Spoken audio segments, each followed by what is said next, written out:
Pernah dengar lingkaran setan obat diabetes? Dari satu pil jadi 19 obat. Dari obat jadi dialisis. Awalnya cuma dikasih satu obat, metformin. Katanya ini tuh paling aman buat nurunin gula darah. Tapi lama-lama perut mulas, mual, badan lemas, kesemutan, kebas, dan kram.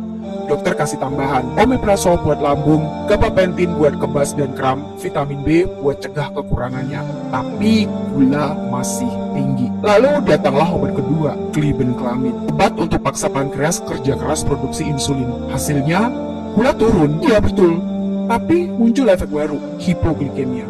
Gemetar, lapar terus, berat badan jadi naik. Kata dokter, ayo atur diet. Tapi metabolisme udah makin rusak, berat badan naik, tekanan darah ikut naik, kolesterol pun melonjak. Masuklah obat berikutnya, yaitu amlodipin untuk turunkan gula darah, simvastatin untuk kolesterol, tapi statin ini bikin nyeri otot dan lambat laun merusak liver. Amlodipin bikin kaki bengkak. Solusi dokter, tambah obat lagi. Selamat datang furosemide. Susah lagi kan namanya? Furosemide, diuretik buat buang cairan.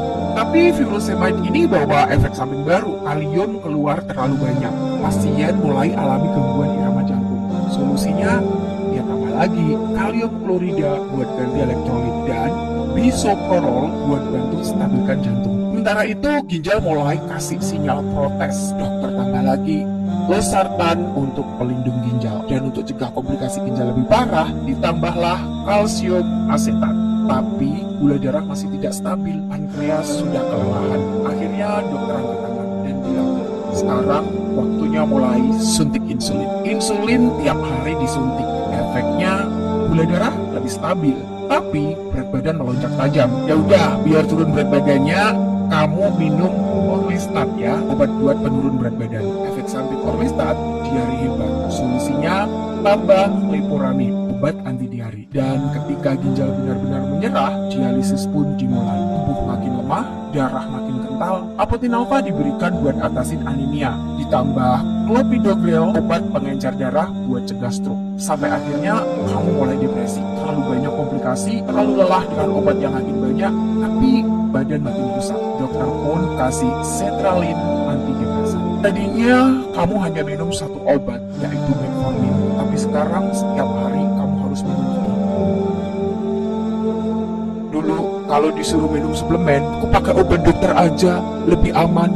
Kalau suplemen gitu, takut nanti sama efek sampingnya. Dan sekarang, there you go, dari 1 menjadi 19. Gimana efek sampingnya? Dan tetap diabetesnya tidak sembuh. Gula darah masih naik turun, ginjal rusak, liver bengkak, jantung lemah, otak bingung, imun turun, kualitas hidup 0. Satu obat menyelamatkan satu organ, tapi merusak organ lainnya. Yang satu menurunkan kolesterol, tapi merusak liver. Yang satu bantu jantung, tapi bikin gagal ginjal. Yang satu nurunin gula, tapi bikin obesitas. Yang satu buat pencernaan, tapi ganggu penyerapan nutrisi. Sampai tubuh nggak tahu lagi harus menyembuhkan yang mana. Dan akhirnya dokter bilang, obatnya sudah maksimal. Sekarang kita cuma bisa jaga kualitas hidupnya. Jadi pertanyaannya sekarang, kamu mau berhenti di tahap mana? Sebelum terlambat, sadarilah.